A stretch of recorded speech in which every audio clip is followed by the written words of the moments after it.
Hello everyone and welcome back to my channel. So today we are going to be talking about cheap art supplies. So I know out there art supplies is expensive, that's the truth. And especially with watercolors, you get a very small tube for a pretty high price. And today will be a small speed paint of me doing this poor little cacti using $5 worth of watercolor paint. Not $5 per tube, $5 for all of the paints that came in the set. And we will see what happens. I actually started out doing the painting thinking that they wouldn't be all that bad. And boy, was I wrong. Because I did all the line work beforehand, which I like to do because my watercolors usually sink underneath and the line work still pops. But, well, you'll see. So, going back to when I first started painting, I would buy the cheapest acrylic paints possible. And with acrylic paints, you can kind of get away with that because if you have enough patience, you can build up layers and get opacity and get the layers that you want. Sorry, my voice is a little hoarse because I am still sick. Sorry about that. But with acrylic paints, you can kind of get away with using cheap paints, at least for a little bit. But with watercolors, you really cannot get away with it, especially if you're used to using better paints that are student quality. And going in here, I noticed a difference right away. The paint did not want to make a flat wash, and it was very thin, and I did not mix much water with this paint. It was very thin and very patchy from the very beginning, and it was drying down rather quickly in some areas, but also it took other areas to dry very slowly. And here I'm trying to use a technique where you do kind of an ombre, but the two paints just would not blend together, and you saw I had just layered down the green when I put down the lighter color, and they just would not blend at all. And watercolors, they're so versatile because they can blend very well. And these watercolors, they, like, even drying, you can see the patchiness, and it's looking really bad, especially on that right arm. It's really patchy and chalky looking and horrible. I tried to combat that on the left arm by laying down a thicker coat of paint, and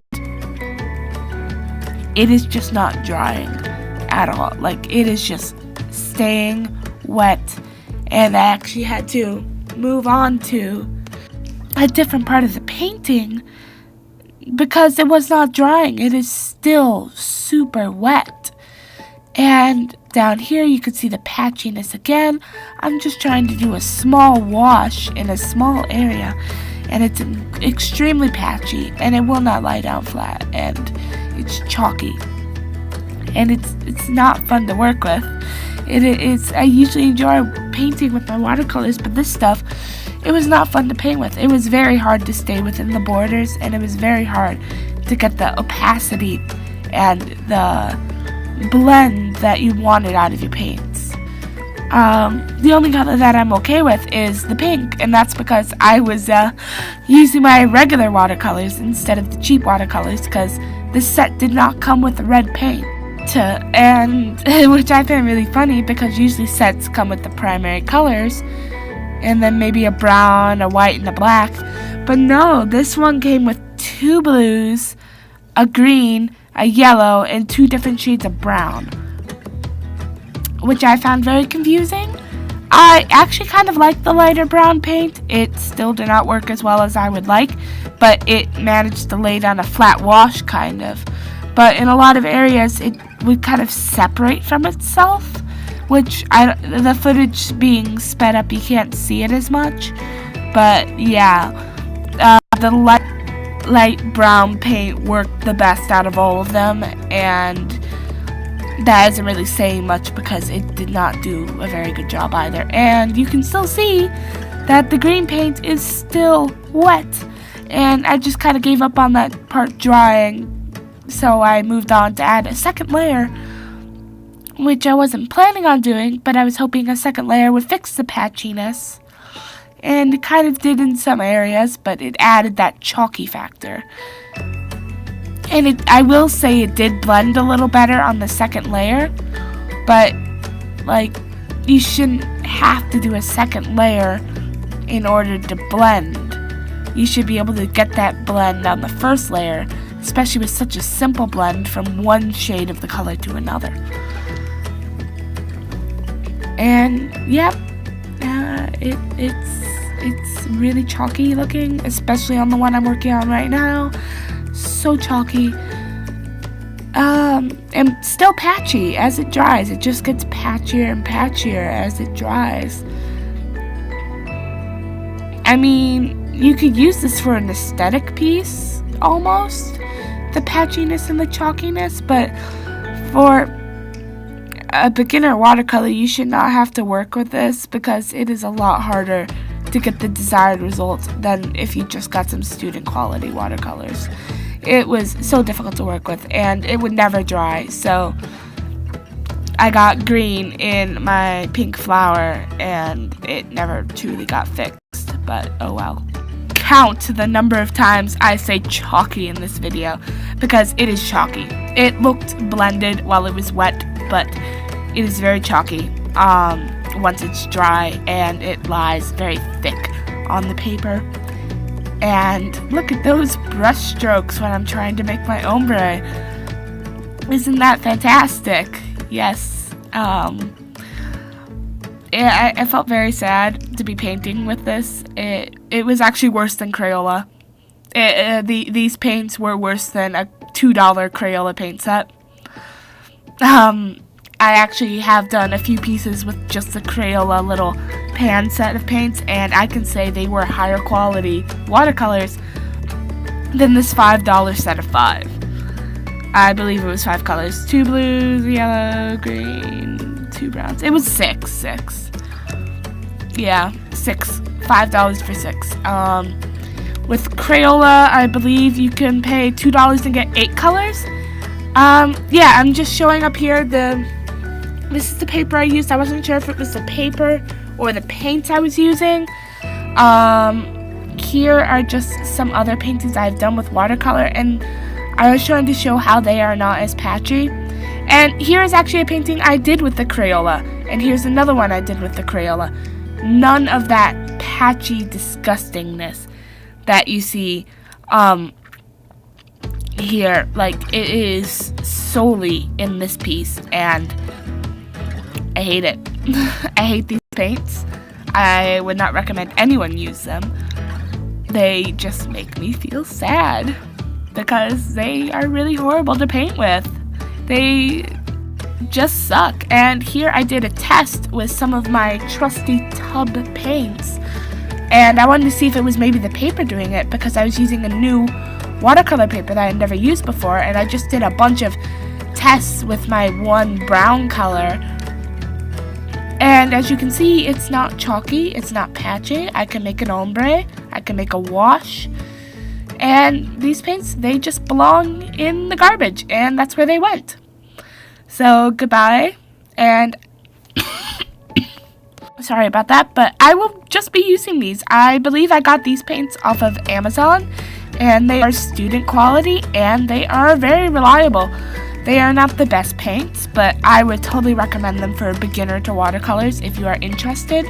You can definitely find some reasonably priced student grade watercolors, and they will work perfectly fine and better than those cheap tube paints. And actually here I got out my camera after I was done filming all of that, and I repainted the same cacti with my trusty tub paints, and Sorry, it's out of frame, but I actually had some other ones where I did not use these for this painting, but here's an example.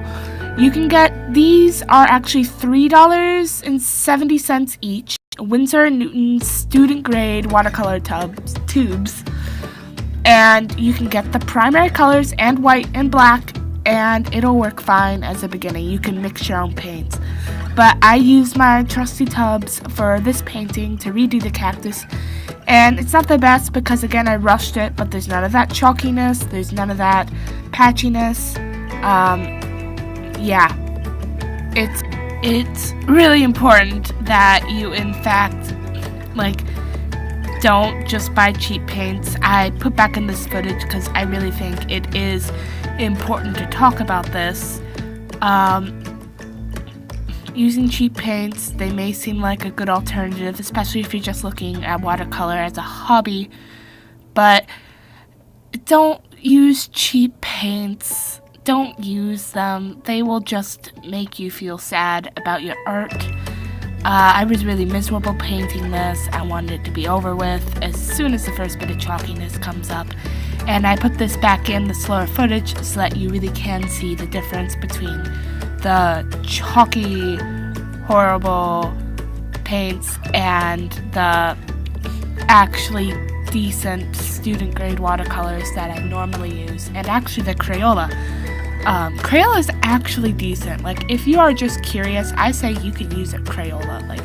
I use it. It's not the best paints, not by a milestone, but if you just want to test out watercolors, test the waters, Crayola is actually decent. I used it for a few pieces, and it was actually okay. It was not the best in opacity, and you couldn't mix the best colors, but it definitely didn't have this chalky buildup that you can see here, and how it just sits on naturally on the paper. It doesn't even look like I did this on watercolor paper, but I did. And yeah, you can definitely go on Amazon and get a decent priced student's grade set of watercolors. I believe my set was maybe $20, $15-$20, which is decent for the amount of paints I got. And with watercolor, those paints will last me forever. But I'm trying to phase out of those watercolors actually into better quality watercolors. I'm trying to slowly buy some more Winsor & Newton student grade watercolors, which are the tubes I showed earlier. And you can see I use these with my tubs. It is a nice flat wash. There's no patchiness. This one's also with my tubs. It's good paint. That one is with my tubs as well. And the one that you briefly saw on the wall, it was of a girl. That one I used Crayola. And I managed to get a skin tone with Crayola. So you can mix the colors with Crayola. It works. Again, I'm just, this is not sponsored by Crayola. Just FYI. And this one, yes, I did do this with Crayola paints. Now, it is not the best paint job, I will not say. It's a little off on the hat, but overall, I like the paint jobs of these two paintings. And they were done completely with Crayola paints. You can't get as many mid-tones as I would personally like with Crayola, but you can do decent paintings with Crayola paint. But oddly enough, you cannot get it with these paints that I use for the painting. So I'd say just try, and if you're gonna spend some money on some paints, I'd say get the primary colors. So that is gonna be red, yellow, blue, and then white and black. I know the white and black aren't as important with watercolor, but personally I like to lighten it using white as well as water and darken it using black, but I mainly use the white more than black. Yeah, so get the primary colors because you can mix any color you want with those. It's a little bit more work, it's a little bit more tedious, but you can mix any color with those three, and that is about $9 worth of paints, but they are good quality. and they will last you a long time, because you only need a tiny bit when you're doing watercolor paints. A tiny bit. Well, this has been kind of my talk about cheap art supplies and whether or not you should use it. I hope you guys like this video. Sorry it's a little longer than usual, but all likes, comments, and subscribers are welcome, and I'll see you guys next video, so goodbye!